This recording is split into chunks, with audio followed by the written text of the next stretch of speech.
sentido Curral de Dentro, depois de Salinas, BR-251.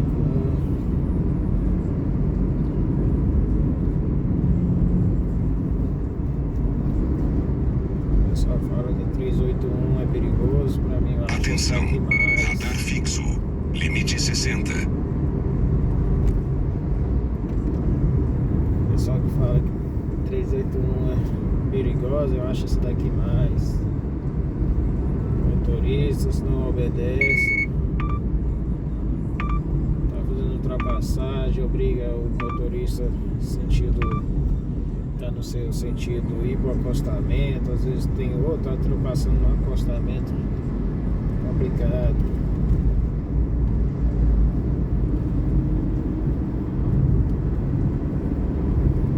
Tem que ficar muito esperto.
Limite 60.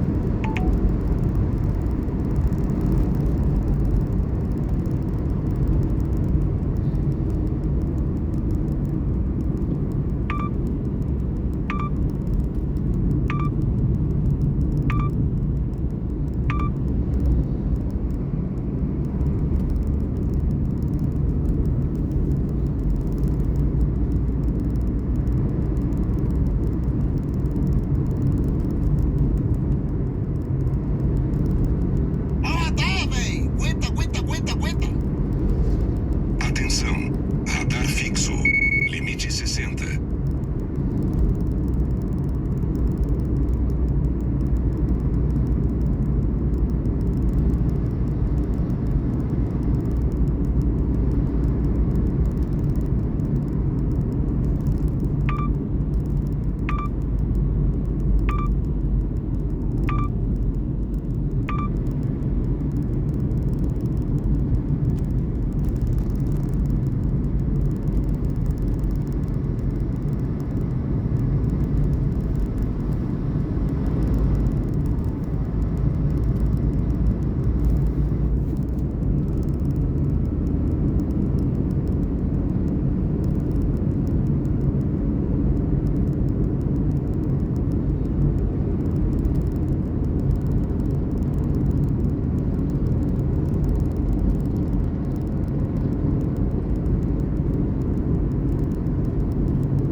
versículo.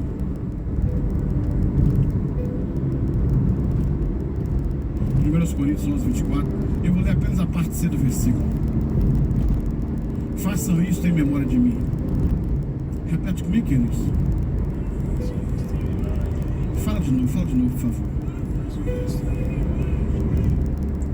Deixa eu falar para vocês uma coisa. Por diversas vezes na Bíblia, Deus usa essa expressão que nós precisamos fazer lembrança dele, memória dele.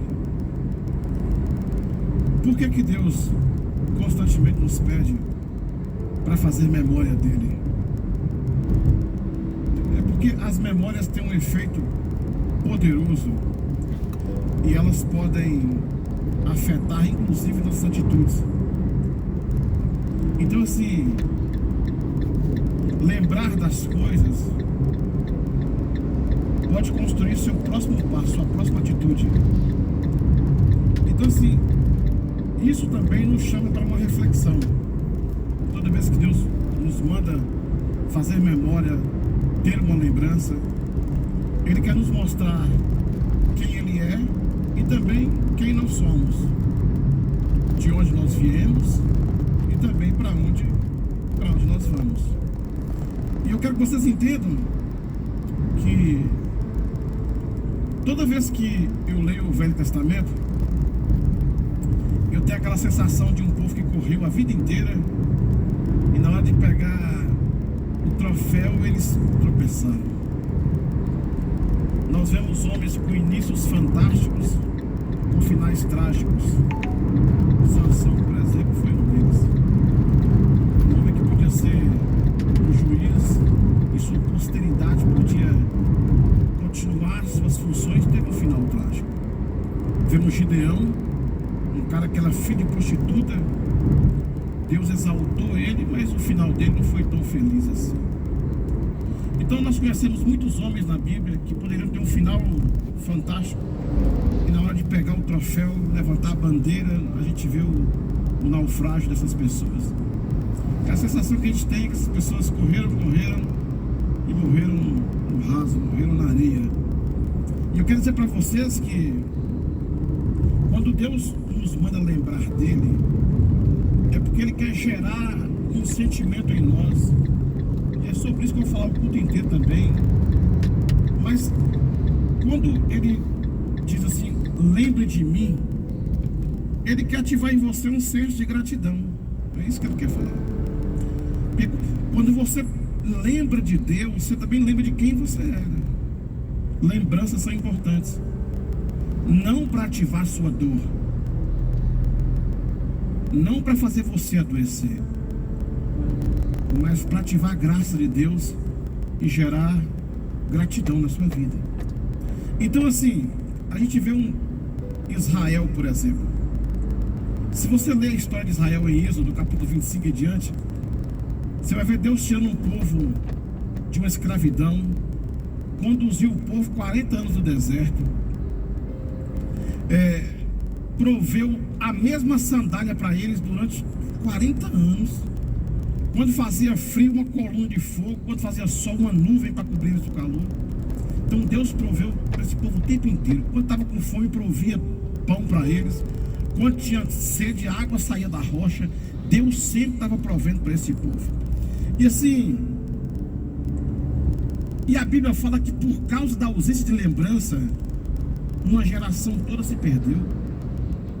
E os filhos dessa geração estavam com a responsabilidade de tomar posse da terra prometida. Então Deus chamou eles num canto através de Moisés e falou assim, olha, quando vocês entrarem, não se esqueçam qual era a vontade de Deus, que eles não se perdessem de novo. A ausência de lembrança ativa o nosso orgulho, porque você esquece de onde você veio e quem te tirou de lá. Não existe mérito no sucesso humano. Foi Deus que te trouxe até aqui. É isso que você precisa entender. Você pode ser um médico, um excelente profissional, um excelente dentista, um excelente engenheiro, advogado. Não existe mérito na sua inteligência. Não existe mérito na sua força. Atenção. Foi Radar Deus fixo. que te fez Limite 60. chegar até aqui. Então fala, foi Deus que me fez chegar. Fala de novo, irmãos, fala de novo. Então, em Deuteronômio, capítulo 11, Moisés começa a ensinar o povo. Olha, eu peço a vocês que constantemente lembrem disso. 11:2. Aí Moisés começa a falar com eles, olha, lembrem-se de que hoje não falo a seus filhos que nunca experimentaram a disciplina do Senhor, seu Deus, nem viram a grandeza e a mão forte do seu braço poderoso. Então, eles não viram os sinais e os atos poderosos que ele realizou no Egito contra Faraó e toda a sua terra. Então agora Moisés começa a ensinar as pessoas que eles deveriam continuar lembrando. E ele ainda vai além. No versículo 19 ele fala assim: olha, essa receita não serve só para vocês não. Eu peço a vocês um favor: ensine os seus filhos, conversem a respeito deles quando estiverem em casa, quando estiverem caminhando, quando se deitarem, quando levantarem. Fale para os seus filhos quem Deus é. Ative a lembrança deles, porque é a lembrança que gera gratidão. Vocês estão entendendo isso? Sim, sim ou não? Eu, por exemplo, eu sei quem eu era, e quando eu vejo quem eu sou, eu não tenho mérito nisso. Eu só chego a uma conclusão: foi a mão de Deus que me fez chegar aqui. Vocês estão entendendo?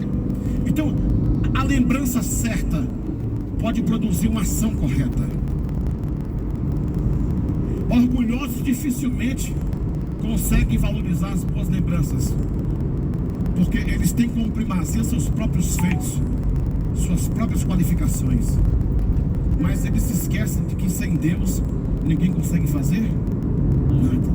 Nós lemos Efésios 2:11, quando o apóstolo Paulo, não só no Velho Testamento, mesmo na graça, o apóstolo Paulo fala assim: não se esqueçam que vocês, gentios, eram chamados de incircuncidados pelos judeus, e se orgulhavam da circuncisão, embora ela fosse apenas um ritual exterior e humano. Continua. Naquele tempo, como nós vivíamos? Vivíamos afastados de Cristo. Olha o que ele manda, olha o que nos manda lembrar. Vivíamos como irmãos. O que mais? Não tínhamos privilégio do povo de Israel, não conhecíamos a promessa, não conhecíamos a aliança. Nós vivíamos no mundo sem Deus e sem esperança. É bom lembrar quem você era,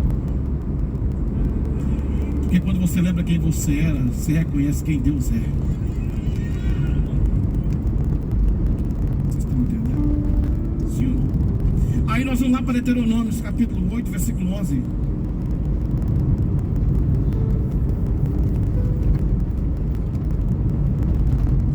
Tenham cuidado. Aí Moisés, rapaz, eu fico fã de Moisés por uma coisa. Moisés, em momento nenhum, perdeu a visão daquelas pessoas. Tenham cuidado, para que em meio à fartura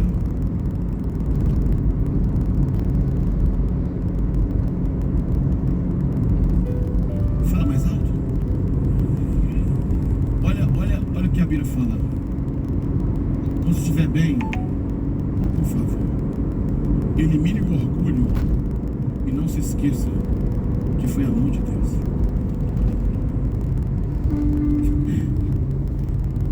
Um dia eu conversei com uma pessoa que tem um cargo público, que eles não podem ter muitos amigos, eles não podem ter muitos relacionamentos pelo cargo que exerce. E para ser amigo tem que consultar o CPF dele primeiro. É praxe da profissão dele. Teve câncer e me chamou para ir lá. E foi até não consultar meu histórico não.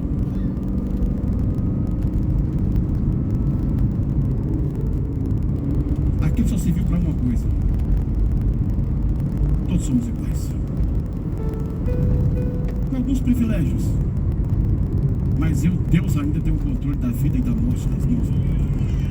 Então, quem nós somos, quem nos fez chegar é o que importa. Vocês estão escutando? Sim ou não? Então ele fala assim: tenham cuidado, para que no meio da fartura vocês não se esqueçam do Senhor, seu Deus, e desobedeçam os mandamentos, os estatutos e os decretos que eu te ordeno, que eu te dou. 12. Quando ficarem insatisfeitos, quando vocês prosperarem, quando tiverem construído belas casas, quando vocês tiverem comprado um carro novo, quando tiverem comprado fazendas, quando tiverem andando de avião, quando tiverem uma vida confortável. 13. Quando seus rebanhos estiverem se tornarem numerosos e sua prata e ouro tiverem multiplicado junto a todos os seus bens, tenham cuidado. Qual cuidado? Não se tornem orgulhosos. Só os orgulhosos esquecem. Fala para quem está do seu lado. Não se tornem orgulhosos e não se esqueçam do Senhor seu Deus, que libertou da escravidão da terra do Egito. Quem pode dar glória a Deus, porque a glória é de Deus?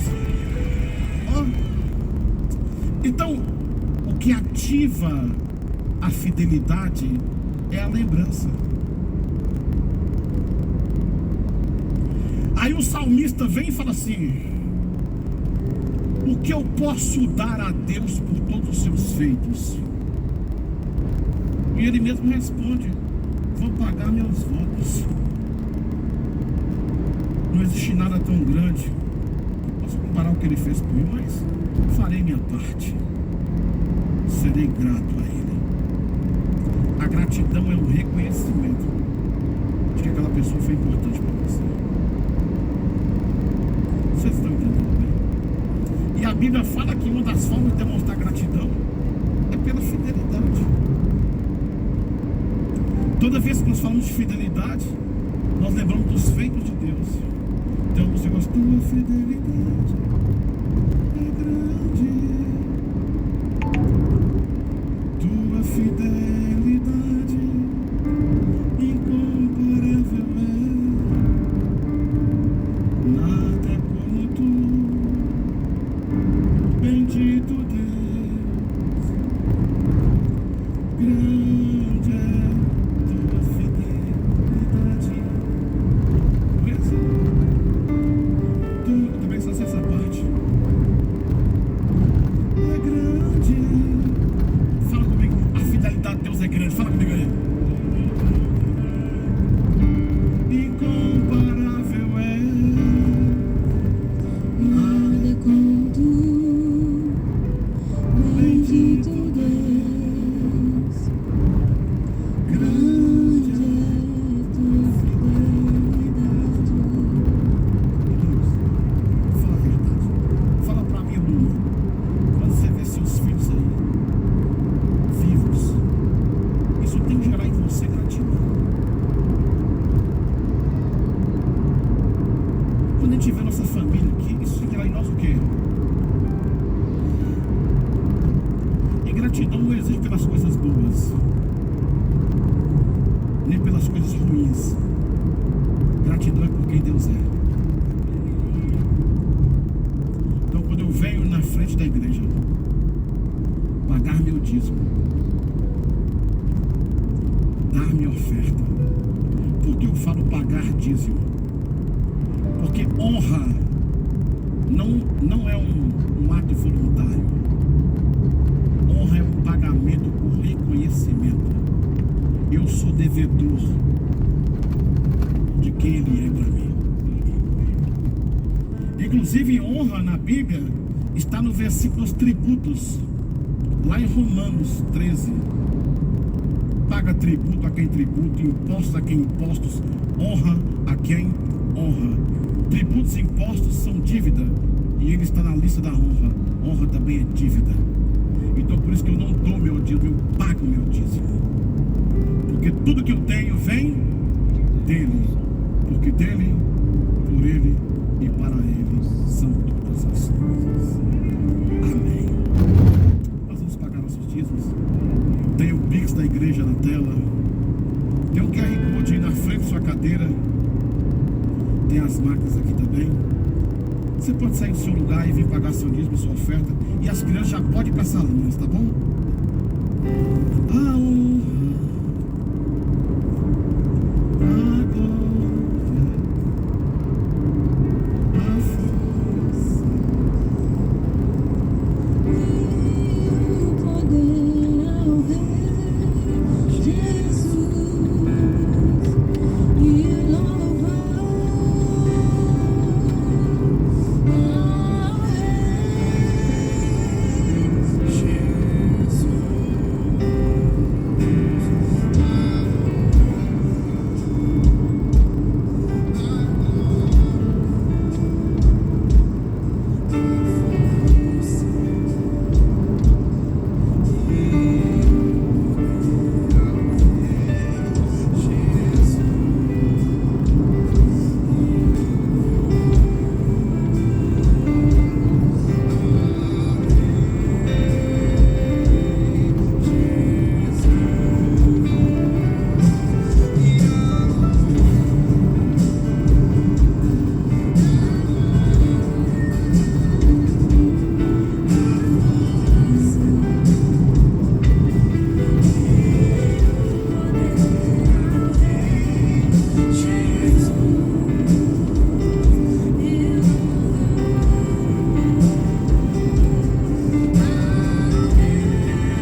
antemão, antecipadamente os seus e os predestinou para se tornarem semelhantes à imagem de seu filho, a fim de que ele fosse o primeiro entre muitos irmãos. Eu gosto de ler a Bíblia em muitas versões, o significado é o mesmo, mas tem versões que clareiam a mente da gente. Nós vamos ler a versão Passion agora. Você vai ver como é que fica bonita a versão Passion esse texto.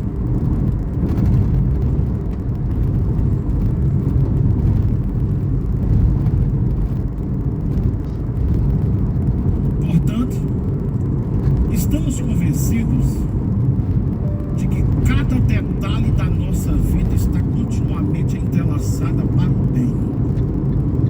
Olha como é que ficou bonito isso aí. Fala comigo.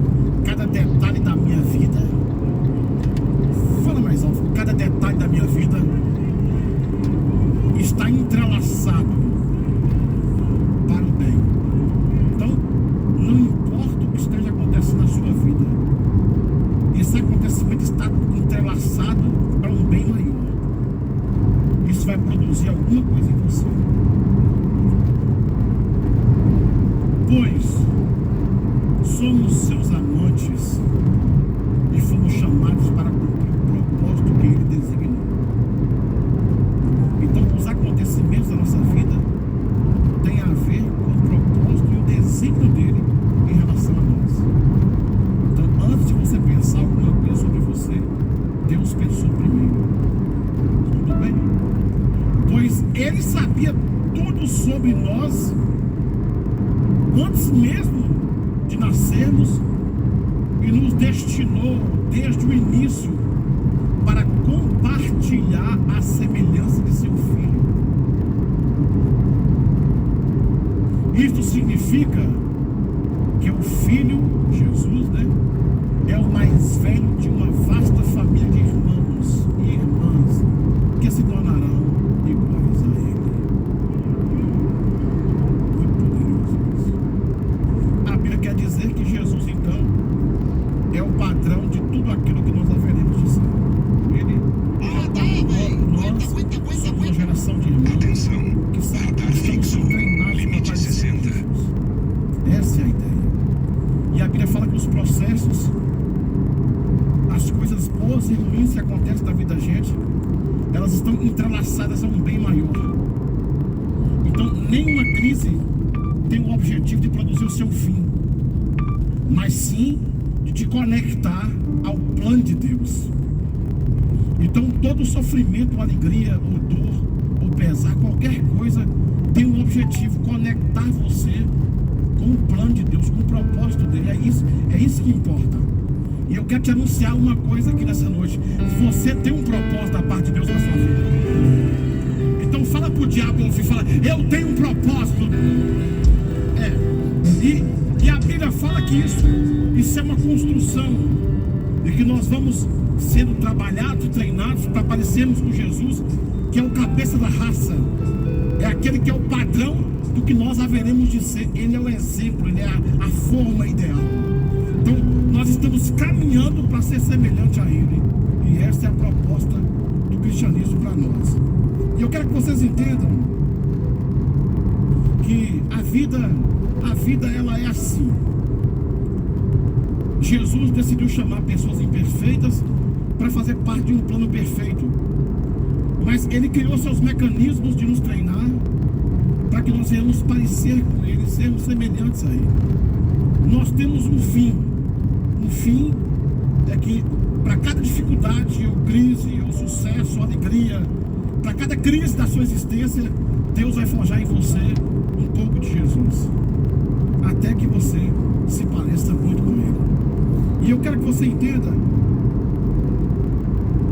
que todos os ingredientes que nós precisamos para a nossa vida, talvez são coisas que nós não escolheríamos para o nosso bolo. Um dia eu preguei isso para vocês, que Jesus é como, Deus é como é que chama o chefe de cozinha, né? Ele pega coisas estranhas, põe no prato, joga no fogo, mexe para lá e para cá, põe no tempero, dá o toque dele, e no final fica um prato saboroso. E ele tem esse hábito de pegar coisas perfeitas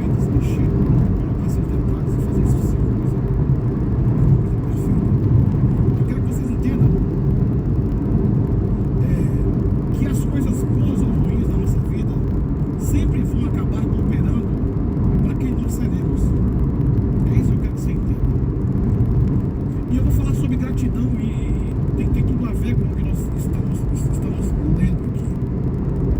E eu quero que vocês entendam que quando nós passamos pela vida, é lógico que ninguém vê a vida sempre da mesma perspectiva. Na medida que você vai ficando mais velho, você vai ver a vida do jeito.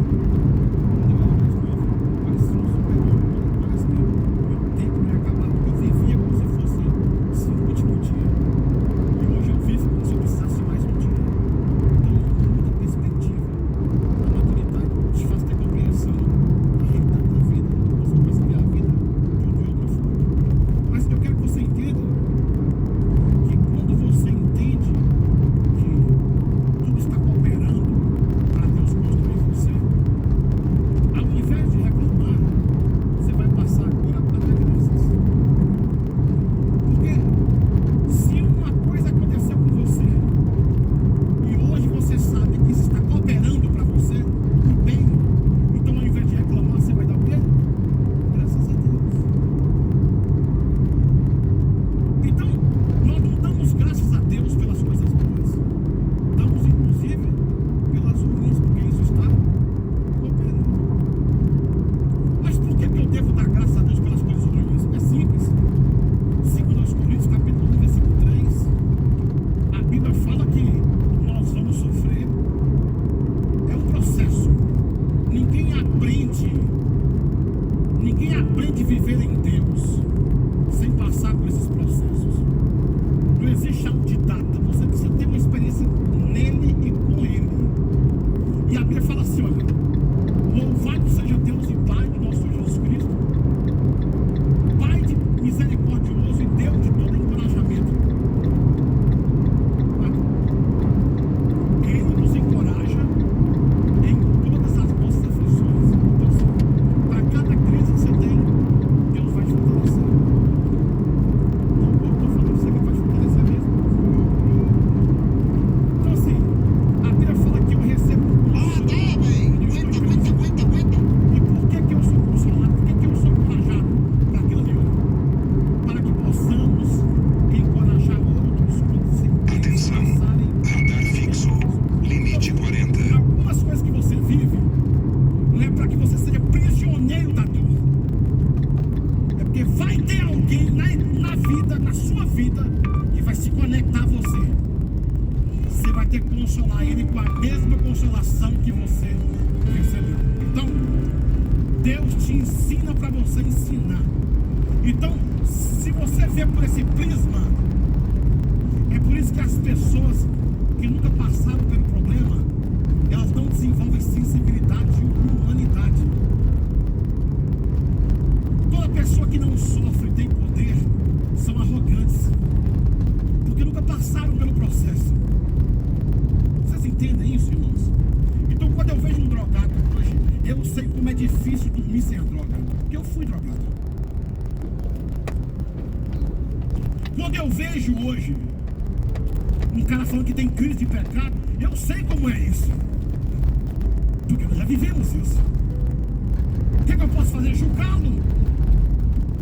Julgá-lo? Não. Eu vou consolá-lo. Beleza? Consolação. Eu fui consolado. Sua melhor e mais poderosa pregação está na sua experiência em Deus. Nada é mais poderoso do que o que você viveu e sofreu. E nada é mais poderoso quando isso gera um bem e não um mal. Se o que você sofreu te deixou amargurado, então você pegou a oportunidade de Deus para adoecer. Porque o seu sofrimento tem que gerar bem. Porque tudo coopera para o bem. Se você fica pior com sua crise, não é porque a crise é grande, é porque você é orgulhoso demais para se dobrar diante dela e reconhecer que Deus está no controle de todas as coisas. É por isso que orgulhosos não conseguem ser gratos, porque eles não conseguem ver o lado bom da dificuldade. Eles sempre têm um questionamento. Eu já falei 3 vezes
poder dele estava na fraqueza dele. Então, o mais poderoso em você é quando você fala que o seu pecado está sob o domínio de Cristo, porque você é frágil, porque você pode sair disso, porque a graça do Senhor te basta.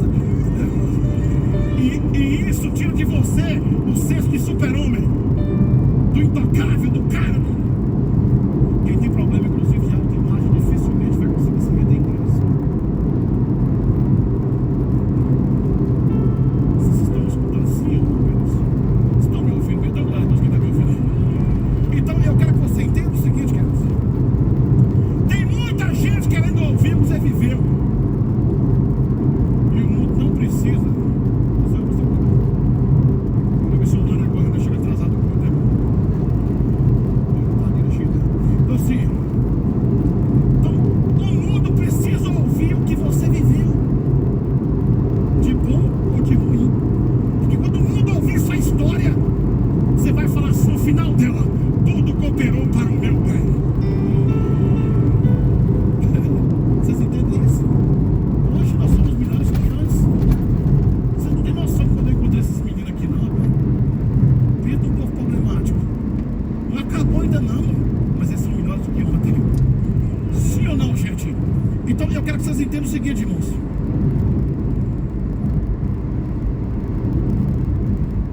Quando você não consegue entender esse princípio, ao invés de gerar gratidão, vai gerar autoconfiança. Toda pessoa que tem problema de autoconfiança é uma pessoa que tem problema com gratidão. Porque ele acha que ele fez porque pode, porque sabe, porque chegou. Não é bem por aí. Eu quero que vocês entendam que quando a palavra de Deus nos mandou dar graças por tudo, nós paramos de culpar as pessoas. Tem alguém me perseguindo? Graças a Deus.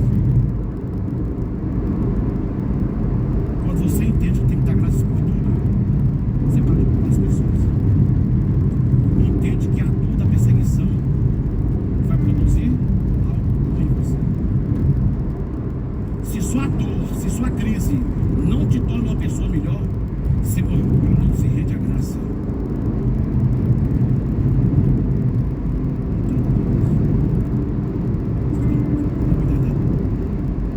Estão te perseguindo? Não falou mal de você, falou que você é esquisito. Seu marido está se drogando.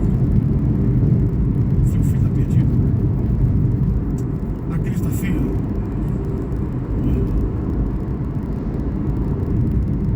Se vocês não sabem, quando você fala graças a Deus, você está fazendo um culto de ação de graças.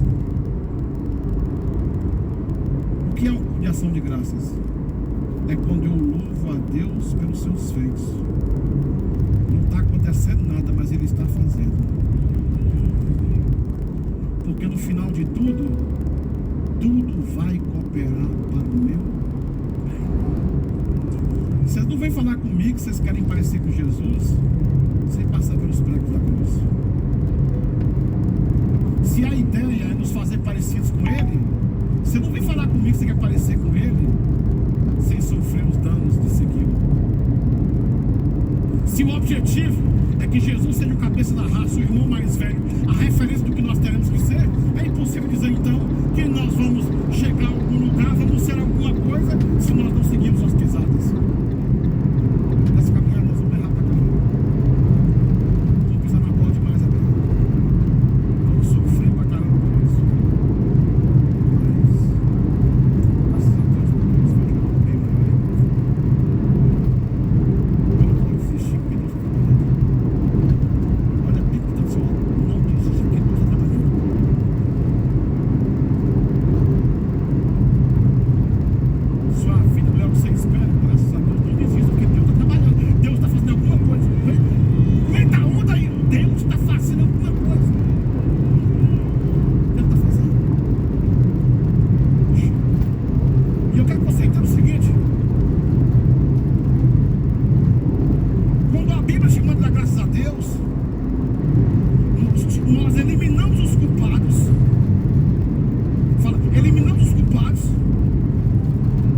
E entendemos que Deus é capaz de pegar a pior circunstância e fazer uma comida extraordinária.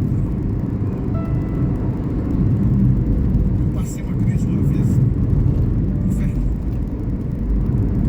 Aí um pastor veio de fora, veio me consolar.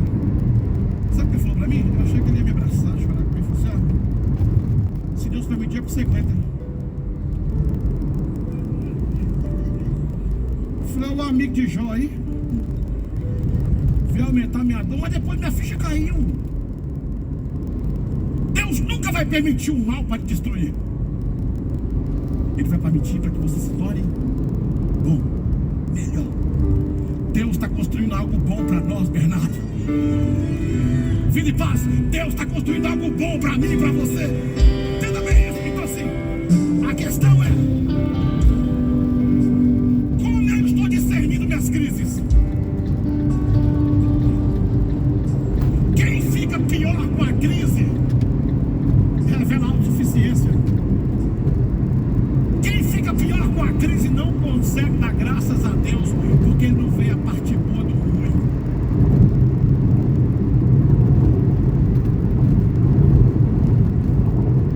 O diabo perseguiu Jesus. Graças a Deus. Foi isso que levou ele para a cruz. E foi a cruz que nos resgatou. Foi ela que nos abriu um novo caminho. Graças a Deus. Para com essa paranoia, ô paranoico, ô surtado. Para com essa ideia de que o mundo está contra você. Deus está trabalhando para formar você. E Ele vai ter que usar a gente. Você acha que Deus vai usar cachorro para te ofender? Ele vai usar gato para te ofender? Ele vai usar gente. E tem uns que a arranhadura dói mais dos íntimos. O salmista Davi chegou a dizer assim: ai, que dor que eu estou sentindo. Eu pensei que o meu inimigo vinha de fora, mas quando eu percebi era o meu igual. Era meu filho. A dor do discurso de perto machuca mais. Mas, afinal de contas, tudo coopera para o bem daqueles que amam. Então fala bem alto pro diabo, fala assim: eu estou sendo construído. Fala para ele aí, fala. Na realidade, Deus está te treinando para esticar sua fé. Fé rígida não vai prevalecer nesses tempos. Uma fé que não é elástica, que não tem elasticidade com as crises. Uma fé rígida rompe com qualquer perseguição. Uma fé elástica não, ela expande na crise. Ela se torna maior na crise. Ela como uma bolsa de borracha. Você vai soprando tribulação e ela vai crescendo por dentro e tornando você melhor. E para a sua fé ser elástica, Deus vai usar pessoas, circunstâncias, necessidade, chamado, propósito e avivamento.